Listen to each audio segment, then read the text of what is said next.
बच्चों अब आते हैं ग्राम इक्विवेलेंट पे। किस पे आते हैं? Gram equivalent. इसे बोलते हैं GMEQ। Okay guys, gram equivalent is something like moles. Moles में हम क्या करते थे? ग्राम्स बाय मॉलिक्यूलर मास करते थे नॉर्मली। यहां पे हम करेंगे ग्राम्स बाय इक्विवेलेंट वेट। बहुत सारी टर्म्स आने वाली हैं अभी। Grams by equivalent wait. बच्चे कहेंगे सर अभी तो आपने ग्राम इक्विवेलेंट इंट्रोड्यूस किया था, अभी एक और नाम टर्म आ गई, क्या? Equivalent weight. अब इक्विवेलेंट वेट का भी एक फॉर्मूला है। Equivalent weight is something like molecular मास जैसी कोई चीज है। ठीक है ना गाइस? जैसे ग्राम्स बाय मॉलिक्यूलर मास करते थे, हम ग्राम्स बाय इक्विवेलेंट वेट कर रहे हैं। तो equivalent weight is something like molecular mass only. It is actually molecular mass by N. अब एक और टर्म आ गई है, एन क्या होता है? N is known as N factor या वैलेंस फैक्टर। एन को बोलते हैं एन फैक्टर या वैलेंस फैक्टर बच्चों। ओके गाइस, तो एलिमेंट के लिए एन फैक्टर क्या होता है? फॉर एलिमेंट एन फैक्टर हर एक के लिए अलग अलग होता है। एलिमेंट के लिए, आयन के लिए, एसिड के लिए, बेस के लिए, सॉल्ट के लिए, हर एक के लिए एन फैक्टर अलग अलग होता है। तो तुम्हें पता होना चाहिए। पहली चीज गाइस, इक्विवेलेंट वेट का जो फॉर्मूला होता है वो नॉर्मली होता है मॉलिक्यूलर मास बाय एन। ठीक है ना गाइस? यहाँ पे फॉर्मूला ही थोड़ा चेंज आता है एलिमेंट के लिए। It is not molecular mass, क्योंकि एलिमेंट है, नॉर्मली वी टेक इसके लिए atomic mass by N is equivalent weight. Equivalent weight का नॉर्मल फॉर्मूला क्या था बच्चों? अभी मैंने क्या लिखवाया था? यहाँ पे है atomic mass by N. Okay guys, element के लिए फॉर्मूला क्या होता है? Atomic mass by N. और एन हमारा होता क्या है बच्चों? एन फैक्टर होता है, इसके लिए N factor is valency of element. इसके लिए N factor is valency of element. तो हाँ बेटा, नहीं, हर एक के लिए अलग अलग है वो। वैलेंस फैक्टर से टर्म से मत जाओ। वैलेंसी है फॉर एलिमेंट। जैसे मैग्नीशियम के लिए एन फैक्टर क्या होगा? मैग्नीशियम की वैलेंसी क्या होती है, किसी को याद है? 2। तो इक्विवेलेंट वेट ऑफ मैग्नीशियम क्या होगा? एटॉमिक मास बाय वैलेंसी जो उसकी 2 है। ठीक है ना गाइस? इक्विवेलेंट वेट क्लोरीन का क्या होगा? उसका एटॉमिक मास बाय क्लोरीन की वैलेंसी क्या होती है बच्चों? मतलब चार्ज का मैग्नीट्यूड ले रहे होंगे, मतलब वैलेंसी का मैग्नीट्यूड लेंगे। वैसे वैलेंसी -1 बोलते हैं, but magnitude is what we will take 1। Oxygen के लिए क्या होगा बच्चों? Equivalent weight 16/2, that is correct. Atomic mass by valency. कई बार कई बार हम कहते हैं यार ओ को हम ओ नहीं सोच रहे, O2 सोच रहे हैं। क्या सोच रहे हैं? O2। जैसे मेटल्स के लिए फाइन है, मेटल्स के लिए Mg की फॉर्म में एग्जिस्ट कर रहा है, लेकिन O तो O2 की फॉर्म में एग्जिस्ट कर रहा है। तो लोग कहते हैं यार हम 16 क्यों ले, 32 लेना चाहिए हमें। एटॉमिक मास ना लो, मॉलिक्यूलर मास वाला ही फॉर्मूला लगाना है हमें। हमें एटॉमिक मास वाला फॉर्मूला नहीं लगाना, हमें वही लगाना है molecular mass by N factor. ठीक है ना बच्चों? यहां पे तो मैग्नीशियम के लिए कोई फर्क नहीं पड़ता, क्योंकि वो एग्जिस्ट ही Mg की फॉर्म में कर रहा है। O के लिए, Cl2 के लिए, इवन N2 के लिए समस्या है, क्योंकि वो तुम्हारा 2 या 3 एटम्स कंबाइन करके आ रहे हैं। तो वहां पे जो एटॉमिक मास और मॉलिक्यूलर मास है वो अलग अलग है। समझ आ रहा है नहीं आ रहा है बच्चों? मैग्नीशियम के लिए एटॉमिक मास भी वही है, मॉलिक्यूलर मास भी वही है, क्योंकि वो एक एटम की फॉर्म में एग्जिस्ट कर रहा है। मॉलिक्यूल के लिए इट इज अ प्रॉब्लम। तो अगर हमें मॉलिक्यूलर मास लेना है तो हमें एन फैक्टर को भी एडजस्ट करना पड़ता है। कैसे, वो देखो। If we take molecular mass, अगर हम मॉलिक्यूलर मास ले रहे हैं, then N factor becomes valency into number of atoms in a molecule, in molecule। Equivalent weight की वैल्यू वही आनी चाहिए, इक्विवेलेंट वेट की वैल्यू वही आनी चाहिए। अभी 16/2 किया था, 8 लेके आए थे, वैल्यू 8 ही आनी चाहिए इक्विवेलेंट वेट की। अब हम क्या करेंगे, विल टेक मॉलिक्यूलर मास, इसको हम क्या लिखेंगे 32, और एन फैक्टर क्या बन गया, valency which was 2 into number of atoms present in a molecule. O2 में कितने एटम्स होते हैं, 2 होते हैं, तो विल टेक 32/4। समझ आया नहीं आया? अगर मैं Cl2 सोचता हूं तो तुम मॉलिक्यूलर मास उठाओगे, Cl2 का मॉलिक्यूलर मास कितना हो जाएगा, 71 हो जाएगा, 35.5 into 2। तो यहां पे भी तुम क्या करोगे, valency which was 1 into number of atoms which will be 2, Cl2, तो 2। समझे या नहीं समझे guys? Sure you got that? Good. मतलब अगर मैं मॉलिक्यूलर मास ले रहा हूं तो तुम्हें ये करना पड़ेगा। कोई डाउट यहां तक किसी बच्चे को? जैसे O2 के लिए अगर कोई एन फैक्टर पूछता है, O2 के लिए कोई एन फैक्टर पूछता है, इक्विवेलेंट वेट पूछ रहा है तो कोई फर्क नहीं पड़ता, इक्विवेलेंट वेट पूछ रहा है तो तुम एटॉमिक मास बाय वैलेंसी कर दो, या molecular mass by valency into number of atoms कर दो, इक्विवेलेंट वेट सेम आ रहा है। लेकिन अगर O के लिए कोई एन फैक्टर पूछ रहा है इट इज 2, O2 के लिए एन फैक्टर पूछ रहा है इट इज 4। समझ आया नहीं आया बच्चों? क्योंकि O के लिए हमने सिर्फ वैलेंसी देखा, O2 के लिए valency into number of atoms देखा। समझ आ रहा है नहीं आ रहा है बच्चों? किसी बच्चों को doubt? Good. Second, for ion, ion के लिए तुम्हारा इक्विवेलेंट वेट क्या बन जाएगा, मॉलिक्यूलर मास। तुम कहोगे सर आयनिक मास लेना चाहिए, बात वही है, इलेक्ट्रॉन का मास तो वैसे इग्नोर होता है। मॉलिक्यूलर मास बाय एन, और यहां पे हमारा एन क्या बन जाएगा बच्चों, charge on ion, it is charge on ion rather magnitude of charge on ion. मतलब अगर नेगेटिव है तो आप मैग्नीट्यूड देख रहे होंगे।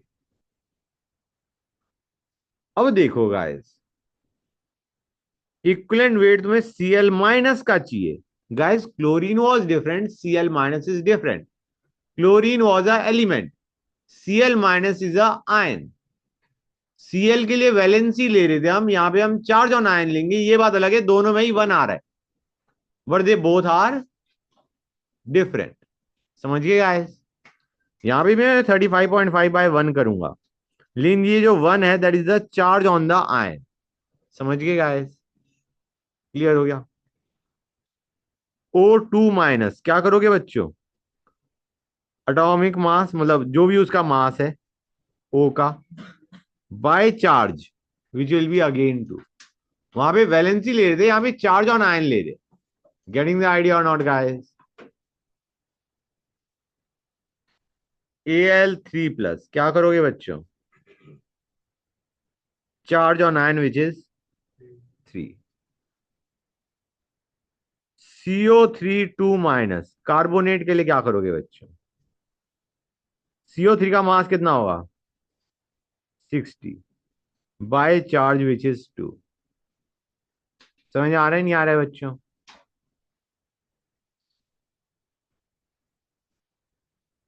फॉस्फेट का कितना हो जाएगा बच्चों, फॉस्फेट आयन का 95/3। फ्रैक्शन आ रहा है, नो बिग डील। ठीक है ना गाइस, मतलब परफेक्ट डिवाइड नहीं हो रहा तो भी कोई दिक्कत नहीं।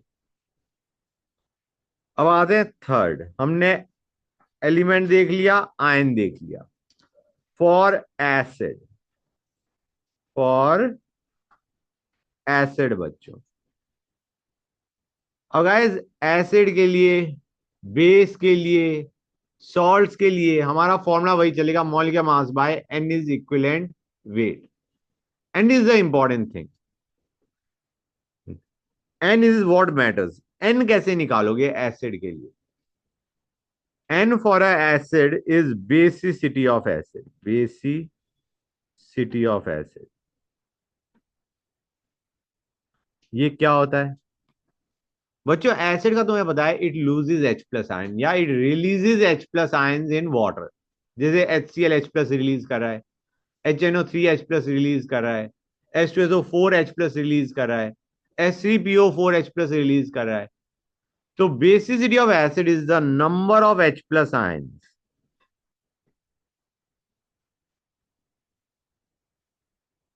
released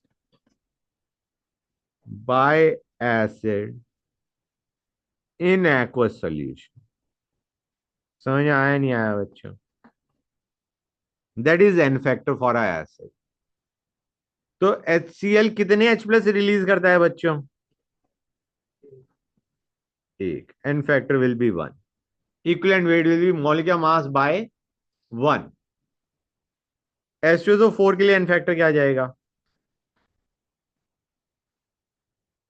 2 H रिलीज कर सकता है वो, 2। अब आते हैं तीन special cases, H3PO4, H3PO3, H3PO2। तीनों का पहले वो नाम याद करो। गाइस एक चीज याद रखना, जो चीज बता दी मैंने वो तुम्हें याद होनी चाहिए। मतलब ये मत कहना सर ये तो याद करने का था ही नहीं। सब कुछ याद करने का, जो लिखवा दिया वो याद होना चाहिए।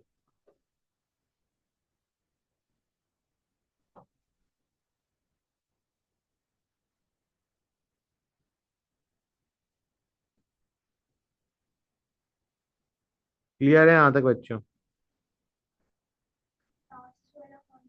Phosphoric acid, phosphorous acid, hypophosphorous acid. अब एन फैक्टर एक्सपेक्टेड क्या लग रहा है तुम्हें? अरे एन फैक्टर क्या होना चाहिए? हाइड्रोजन तो मैं समझ गया, हाइड्रोजन रिलीज करेगा। एन फैक्टर क्या होना चाहिए? तीनों के लिए 3 होना चाहिए। इसके लिए 3 होता है, इसके लिए 2 होता है, इसके लिए 1 होता है। वो मैं अभी बताता हूं क्यों होता है ऐसा। पहली चीज तो ये याद करने का है, याद होगा तभी क्वेश्चन कर पाओगे। रीजनिंग में दे दूंगा लेकिन at the end of day you have got to remember it, नहीं तो कोई फायदा नहीं। स्ट्रक्चर पे डिपेंड कर रहा होता है। ये है H3PO4। अब मैं बना रहा हूं H3PO3।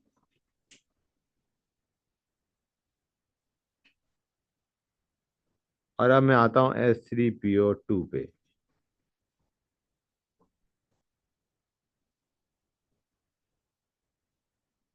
गाइस मुझे सिंपल सी चीज बताओ, कौन सा हाइड्रोजन रिलीज होना चाहिए?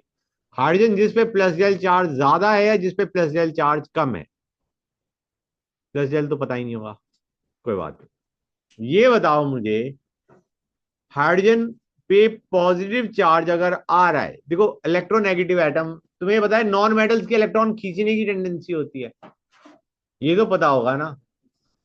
नॉन मेटल्स की इलेक्ट्रॉन लेने की टेंडेंसी होती है या खींचने की टेंडेंसी होती है। हाँ है ना? खींचने की मतलब अपने पास लेने की टेंडेंसी होती है। अब नॉन मेटल से अगर तुम हाइड्रोजन को अटैच करोगे तो वो हाइड्रोजन से इलेक्ट्रॉन खींचना चाहेगा, नहीं खींचना चाहेगा? तो हाइड्रोजन पे चार्ज क्या आएगा अगर कोई उससे इलेक्ट्रॉन खींच रहा है? फिर से मैं बोल रहा हूं, हाइड्रोजन पे को मैंने नॉन मेटल के साथ अटैच कर दिया, नॉन मेटल के इलेक्ट्रॉन लेने की टेंडेंसी है।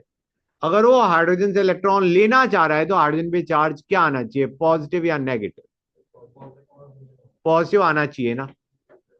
और जितना ज्यादा पॉजिटिव होगा उतना हाइड्रोजन की H प्लस निकलने की टेंडेंसी बढ़ जाएगी। More is the positive charge on hydrogen, easily it can be lost as H plus. More is the positive charge on hydrogen, easily it can be lost as H plus. समझे या नहीं समझे guys? Varun बेटा समझ आ रहा है? Yes sir. Good. जितना पॉजिटिव चार्ज हाइड्रोजन पे वो उतनी आसानी से H प्लस की फॉर्म में जाएगा। अब मैं तुम्हें फैक्ट रिमेंबर बता दूं अभी, फॉस्फोरस और ऑक्सीजन में ज्यादा नॉन मेटल कौन है? Oxygen. Oxygen is more non metallic, more better non metal है। तो आइडिया आइडिया इज, हाइड्रोजन जो ऑक्सीजन से कनेक्टेड है उस पे पॉजिटिव ज्यादा होगा, हाइड्रोजन जो फॉस्फोरस से कनेक्टेड है उस पे पॉजिटिव कम होगा। समझ आ रहा है नहीं आ रहा है बच्चों? मतलब डू यू रियलाइज ऑक्सीजन से कनेक्टेड हाइड्रोजन पे पॉजिटिव ज्यादा होगा। अब हमें तो H को बाहर निकालना है, तो कौन सा H बाहर निकलेगा? जो ऑक्सीजन से कनेक्टेड है। समझ आया नहीं आया बच्चों? यहाँ पे ये तीन हाइड्रोजन ऑक्सीजन से कनेक्टेड है, यहाँ पे तीन हाइड्रोजन बाहर निकलेंगे, दूसरे वाले में ये दो हाइड्रोजन बाहर निकलेंगे, यहाँ पे सिर्फ एक बाहर निकलेगा। अब समझ में आया नहीं आया why the N factor is 3, 2 and 1? Because it is the hydrogen which is connected to oxygen which is released as H plus. It is the hydrogen which is connected to oxygen which is released as H plus. समझ आया नहीं आया? Sure, everybody is clear about it. Good. याद कर लो इसे। तो equivalent weight of अगर H3PO4 पूछते हैं तो क्या आएगा बच्चों? It will be molecular mass of H3PO4 by 3। H3PO4 के लिए एन फैक्टर वाज 3, H3PO3 के लिए एन फैक्टर 2, H3PO2 के लिए N factor 1। Got it guys? Fourth, for base, for base, base के लिए N factor is the acidity of base, acidity of base. It is the number of OH minus ions released by base in aqueous solution। समझे या नहीं समझे बच्चों? Base कितने OH minus ions release कर रहा है एक्वस सॉल्यूशन में, that is the acidity of base. ठीक है ना बच्चों? And that is the N factor for a base. Clear है यहां तक? तो मुझे बताओ NaOH के लिए एन फैक्टर क्या होगा? कितने OH माइनस आयंस रिलीज कर रहा है वो? एक। तो n factor is 1। MgOH twice के लिए 2। AlOH थ्राइस के लिए 3 बच्चों।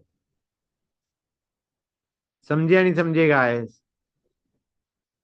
अब आते हैं for acidic compounds, fifth.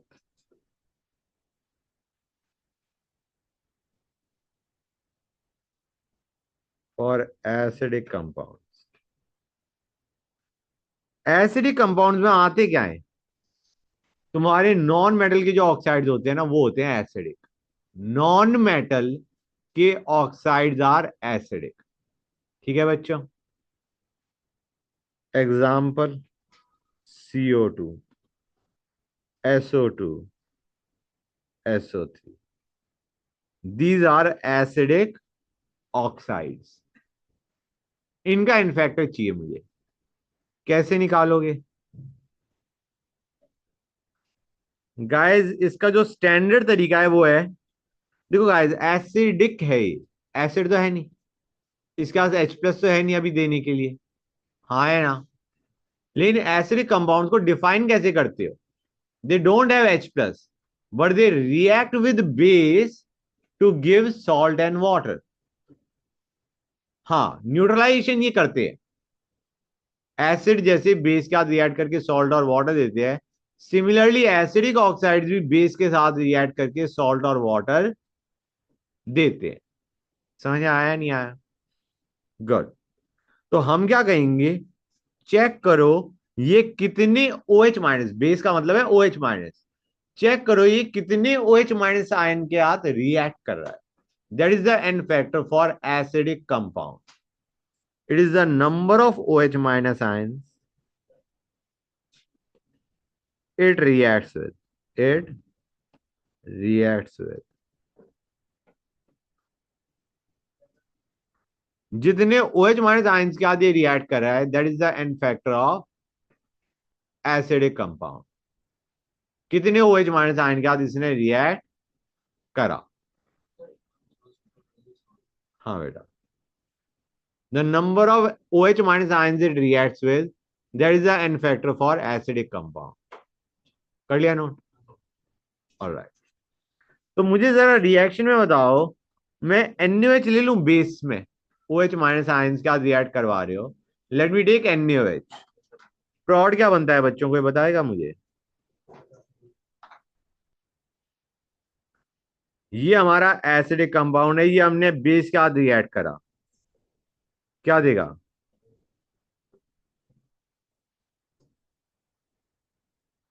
Balance करो इसे, बैलेंस करो. बैलेंस हो गया. अब देखो एक CO2 कितने OH माइनस आयंस के साथ रिएक्ट कर रहा है.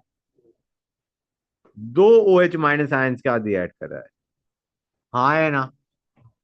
तो CO2 के लिए एन फैक्टर इज 2. CO2 के लिए एन फैक्टर इज 2. CO2 का एन फैक्टर 2 है क्योंकि वो 2 OH माइनस आयंस के साथ रिएक्ट कर रहा है.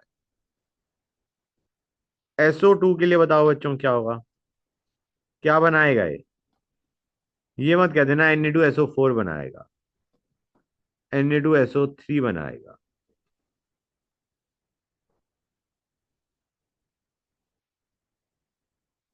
एन फैक्टर बताते आओ बच्चों मुझे.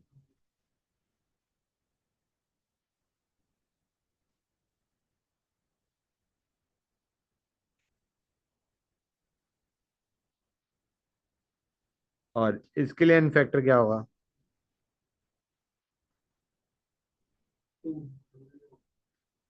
तीनों के लिए एन फैक्टर 2 है. याद ही कर लो इसे, याद ही कर लो. Number of OH minus ions SO2 is reacting with. 2 NaOH के साथ रिएक्ट कर रहा है ना, 2 के साथ रिएक्ट कर रहा है क्योंकि बैलेंस नहीं किया था मैंने अभी. एक SO3 2 NaOH के साथ रिएक्ट कर रहा है. बैलेंस करना बहुत जरूरी है, नहीं तो तुम्हारा आंसर ही गलत आ जाएगा. समझ आया नहीं आया बच्चों.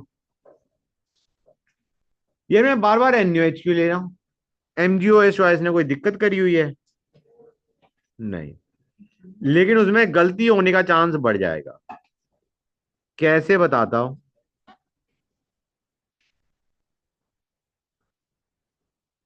बैलेंस करना, बैलेंस करना बच्चों.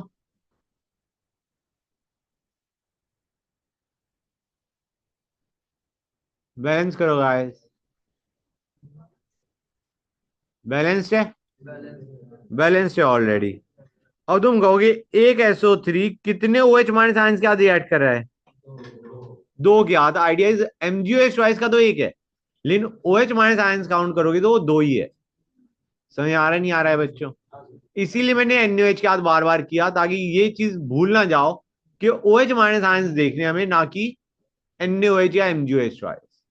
यहां पे तुम्हें ध्यान रखना पड़ रहा है कि MgOH चॉइस का तो एक लिया, लेकिन एक MgOH चॉइस में OH माइनस कितने हैं, 2 है. एन फैक्टर वही आ रहा है, लेकिन यहां पे तुम्हें ध्यान रखना पड़ रहा है कि MgOH ट्वाइस में 2 OH माइनस आयंस होते हैं. क्लियर है गाइस. इसलिए मैं बार बार NaOH के साथ रिएक्शन कर रहा था. गॉट इट और नॉट. गुड. आगे चलें. For basic compounds, for basic compounds, पहले मुझे बताओ बेसिक और बेसिस में वही समस्या है. Dude 1 second. हाँ, तो अब आते हैं बेसिक कंपाउंड से बच्चों. बेसिक कंपाउंड में आते क्या क्या है. पहली चीज, दीज आर नॉट बेसिस, इनके पास OH माइनस नहीं है, लेकिन but they will react with acid to give salt and water. They will react with acid to give salt and water. इसमें आते हैं तुम्हारे मेटल ऑक्साइड्स,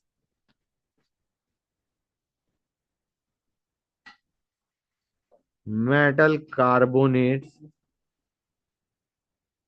और मेटल बायकार्बोनेट्स और मेटल बायकार्बोनेट्स। याद करने का है बच्चों, ये तीनों के तीनों हमारे क्या होते हैं, बेसिक होते हैं। Example, MgO, MgCO3 and MgHCO3 twice.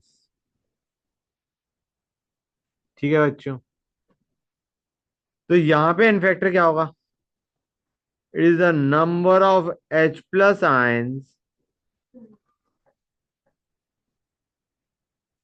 it reacts with. It is the number of ions it reacts with बच्चों। जरा रिएक्शन देखते हैं गाइस, पहले NaHCO3 की देखते हैं। इसको HCl क्या दी ऐड करो, H2SO4 में फिर वही समस्या आएगी, H2SO4 एक लग रहा होगा और तुम उसका NO मतलब total number of H plus देख रहे होगे दो। समझ आ रहा है नहीं आ रहा है बच्चों? सपोजिंग एक H2SO4 लग रहा है, सपोजिंग एक H2SO4 लग रहा है, तो हमारा जो N फैक्टर है वो तुम्हारा 1 नहीं आएगा, वो 2 आएगा, क्योंकि एक H2SO4 में दो H प्लस होते हैं। तो इसीलिए मैं HCl लेके चल रहा हूं। रिएक्शन क्या होगी, good, NaCl plus H2O plus CO2। N factor और बता दो, बैलेंस करके ऑब्वियसली 1 होगा, it is already balanced. Na2CO3 plus HCl क्या देगा, एन फैक्टर क्या होगा,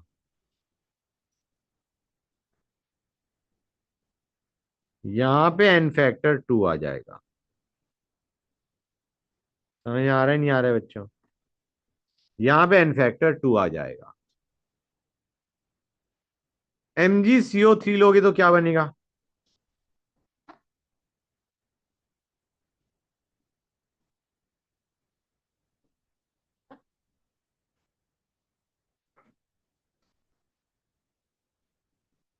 एन फैक्टर क्या आएगा बच्चों, अब एक का तुम करके बताओगे, Al2CO3 थ्राइस, एन फैक्टर क्या आएगा बच्चों, what is the N factor guys, write down the plots and tell me what will be the n factor। नहीं, एक बार फिर चेक कर लो। 6 it is, AlCl3 plus H2O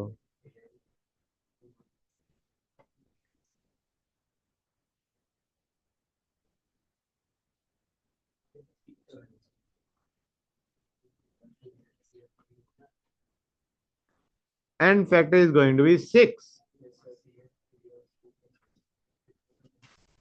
अभी तक मैंने कार्बोनेट्स और बाई कार्बोनेट्स लिए हैं, एक बाई कार्बोनेट ले लिया। अच्छा गाइस एक चीज और, अगर मैं MgHCO3 ट्वाइस लेता तो एन फैक्टर क्या आता, उसका भी देख लो।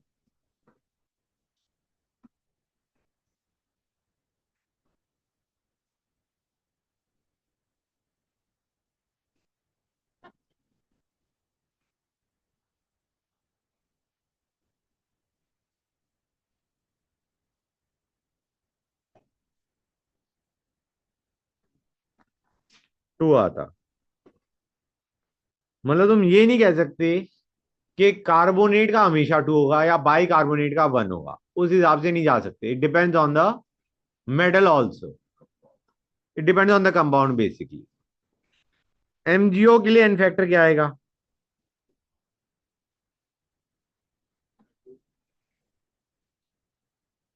करेक्ट। Al2O3 के लिए क्या होगा,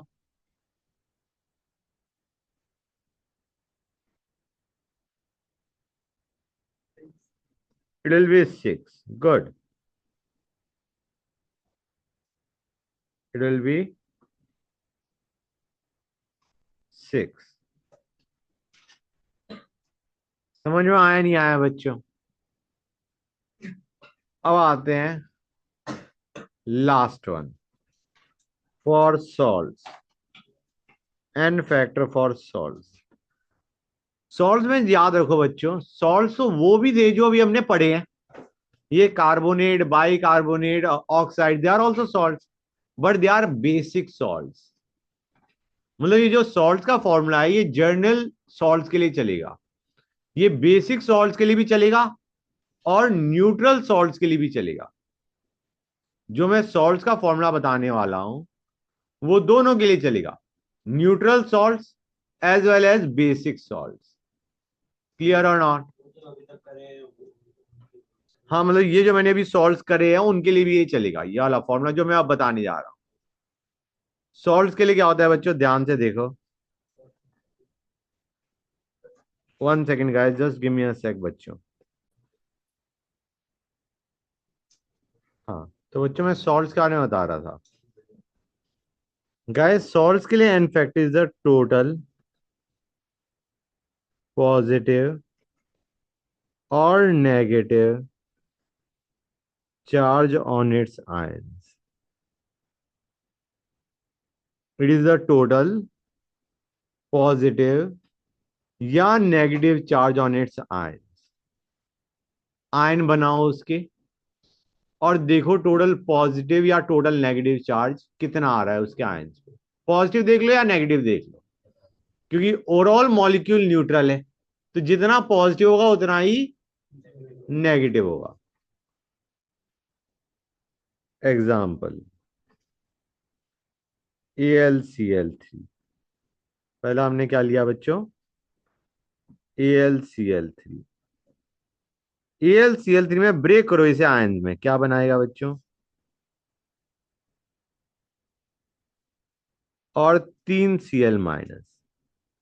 टोटल पॉजिटिव चार्ज कितना है, टोटल नेगेटिव चार्ज कितना है, again 3, magnitude.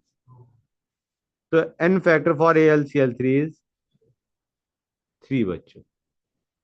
either look at the total positive charge or look at the total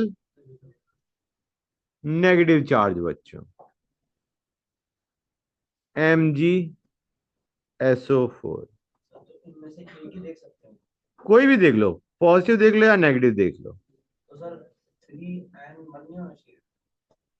total negative बेटा, एक क्लोरीन पे -1 है लेकिन 3 क्लोरीन है। हाँ, टोटल पॉजिटिव देखो या टोटल नेगेटिव देखो सेम आएगा। समझ गए बेटा? MgSO4 का देखो क्या आएगा इन फैक्टर,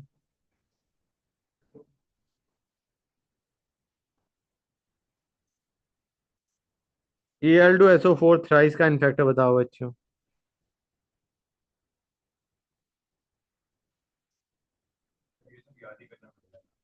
हाँ बेटा, मतलब तरीका याद कर लो, वैसे भी याद कर लो। करेक्ट, इसके लिए इनफैक्टर इज 6, ऊपर वाले का इनफैक्टर वाज 2 बच्चों। अब ये तो हमने देखा न्यूट्रल सॉल्ट के, सल्फेट्स आर न्यूट्रल सॉल्ट। बेटा या तो 2Al3+ हैं तो 2 × 3, या फिर 3 सल्फेट देखो 3 × 2। समझ आया नहीं आया बच्चों? अब Na2CO3 को देखो गाइस, इसके लिए इनफैक्टर क्या आएगा,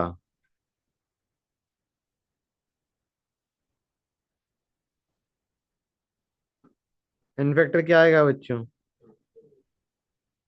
NaHCO3 को देखो बच्चों,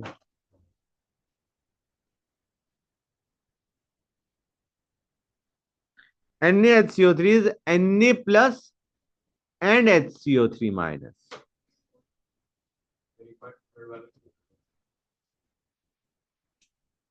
अभी बताता हूं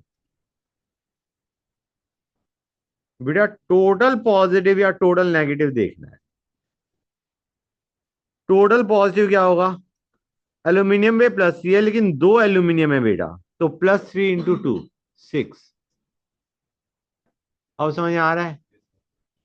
यहां पे हमारे पास 3 सल्फेट है, सल्फेट पे चार्ज -2 है लेकिन उसके 3 है, तो 3 × 2 अगेन 6। मैग्नीट्यूड देख रहे हैं। अब इन तीनों के लिए एन फैक्टर बताओ जो मैंने लिखे हैं।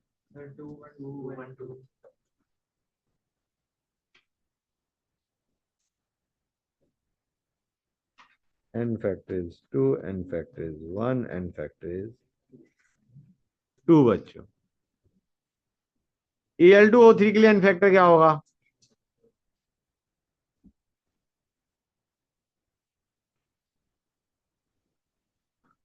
Al2O3 के लिए एन फैक्टर क्या होगा बच्चों? 2Al3+ या 3O2-। 2Al3+ या 3O2-। एन फैक्टर आ गया 6 बच्चों। अब मैं एक क्वेश्चन पूछ रहा हूं गाइस, और तुम्हें सोच के आंसर देना है। Find n factor for potash alum.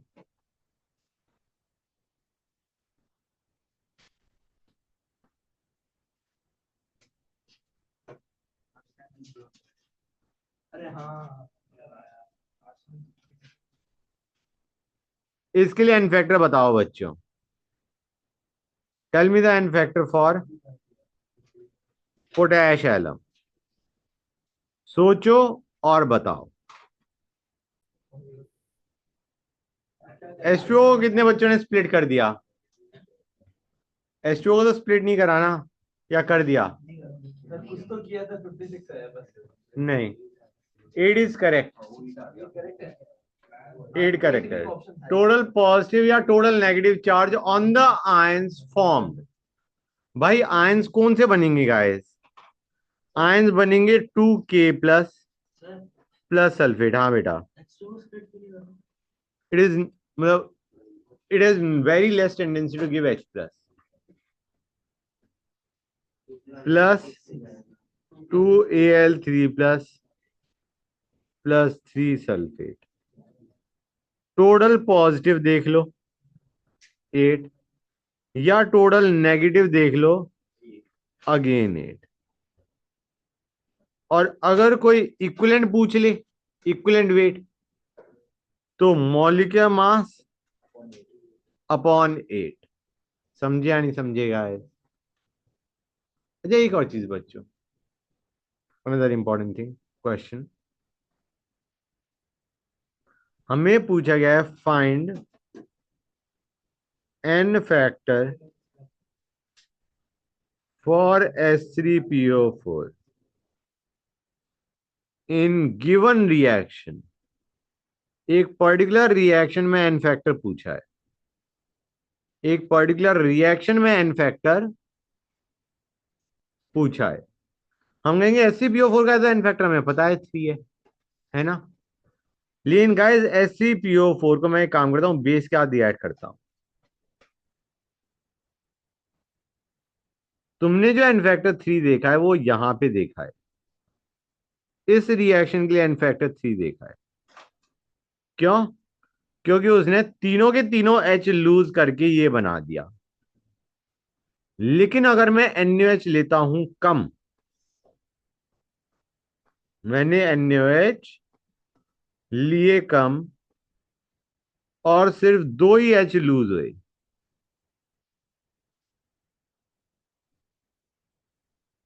तो एन फैक्टर क्या आएगा H3PO4 का? Now n factor of H3PO4 is 2। Incomplete reaction हुई है तो एन फैक्टर यहां पे 2 आ गया, क्योंकि उसने 2 H लूज करे। One way to think of it. या फिर इसने 2 OH- आयंस के साथ रिएक्ट करा। Another way to think about it. समझ आ रहा है नहीं आ रहा है?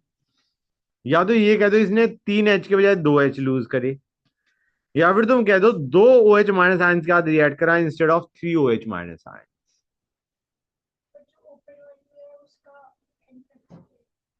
ऊपर एन फैक्टर 3 है, हम जो रिएक्शन नॉर्मली मान के चलते हैं वो कंप्लीट रिएक्शन मान के चलते हैं। अगर कंप्लीट नहीं है तो go as per the reaction given guys. हाँ हाँ, ठीक है ना बच्चों। एक और चीज guys, gram equivalent is another term. हाँ, we are done with equivalent weight. Gram equivalent क्या होता था बच्चों? Grams by equivalent weight. अब इक्विवेलेंट वेट को मैं लिख सकता हूँ molecular mass by N factor. तो ये बन जाएगा फॉर्मूला हमारा, बन जाएगा नहीं बन जाएगा बच्चों? इक्विवेलेंट वेट को मैंने molecular mass by N factor लिखा है, कोई दिक्कत? ब्रैकेट वाली टर्म क्या है? तो gram equivalent is moles into n factor. ये बहुत इंपॉर्टेंट फॉर्मूला है बच्चों। Gram by equivalent weight was one formula and gram equivalent is moles into n factor, that is another formula बच्चों। एक था ग्राम्स बाय इक्विवेलेंट वेट और एक है moles into n factor. Grams by equivalent weight formula तुम तभी लगाना जब इक्विवेलेंट वेट दे रखा है, और अगर इक्विवेलेंट वेट नहीं दे रखा है तो please use the formula moles into n factor. समझ आ रहा है नहीं आ रहा है बच्चों? Gram equivalent is moles into n factor and it is grams by equivalent weight. Second formula is to be used only if equivalent weight is given. Neither it's preferable to use the above formula. तो बच्चों मैं एक simple सा question पूछ रहा हूं, find gram equivalent of H2SO4 in 147 grams of it. कितना होगा बच्चों? प्लीज लेट मी नो, बताओ guys.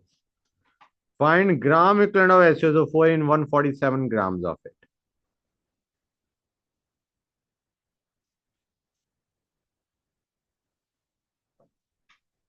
It is preferable to use this formula rather than the lower one. क्योंकि तुम मोल से काफी एक्वेंटेड हो, मोल्स के ऊपर हमने इतने क्वेश्चन करे, it is definitely better to use moles into n factor for gram equivalent. It will be 3। हाँ या ना बच्चों? It will be moles into n factor which was 2। समझ आया नहीं आया बच्चों? दूसरा लेंदी तरीका क्या था? पहले इक्विवेलेंट वेट निकालो। इक्विवेलेंट वेट क्या होता?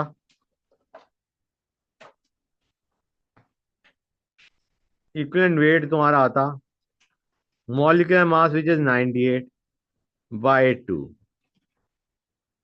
और फिर 147 बाय 98 बाय 2 करो, वैल्यू वही आ रही है, लेकिन आइडिया इज प्रेफरेबल तुम्हारे लिए मोल्स इनटू एन फैक्टर होगा because you are comfortable using that formula. समझे या नहीं समझेगा? Everybody is clear about it?